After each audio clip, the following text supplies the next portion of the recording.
जीवन गाथा सुनिए तो सुनिए। हर लोग मुझको बोलते हैं ये रानी लक्ष्मीबाई है, पर नहीं, मैं रानी लक्ष्मीबाई नहीं बनी हूँ आज, मैं महारानी अहिल्याबाई बनी हूँ। आपको लगता होगा कि महारानी हूँ मैं। अरे महारानी, मैं राजा महाराजा के घर नहीं जन्मी हूँ। मेरा जन्म महाराष्ट्र में छोटे से गांव में चौकी में हुआ था।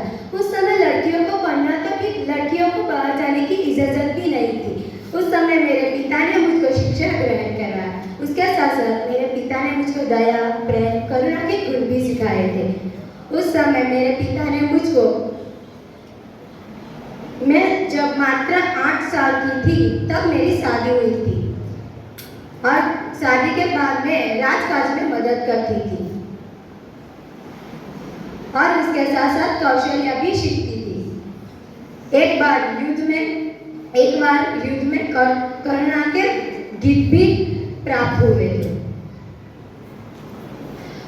उस समय में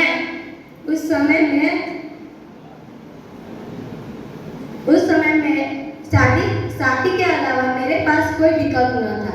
इसलिए मैंने मेरे पिता समान ससुर ने मुझको कहा कि रुको, ये राज्य का शासन मेरे हाथ में दे दिया। अरे ये मैं क्या सुन रही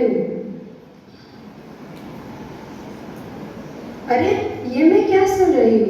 कि कौशल्या ने फिर से सोमनाथ और महाकालेश्वर के मंदिर तोड़ डाले। आज मैं प्रतिज्ञा लेती हूँ कि टूटे हुए मंदिरों का पुनर्निर्माण, भारत के तीर्थ स्थान, यात्रा स्थान और रस्तों और कुएं बनवाऊंगी। एक समय की बात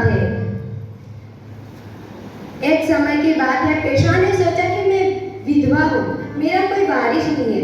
इसलिए विश्वा ने सोचा कि मेरे हाथ में से इंदौर ले लिया।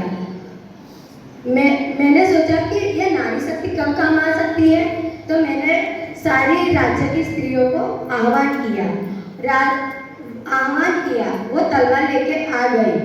उस समय मैंने पेशवा को पत्र लिखा कि मेरे भाई, तुमने एक शतरानी को ललचाया है, इसलिए तुम महिलाओं से हार भी गए तो तुम्हारे पास आत्महत्या के अलावा कोई चारा नहीं रहेगा। और तुम महिलाओं से जीत भी गए तो तुम किसे मुंह दिखाओगे? दोनों तरफ तुम्हारी हार है। इसलिए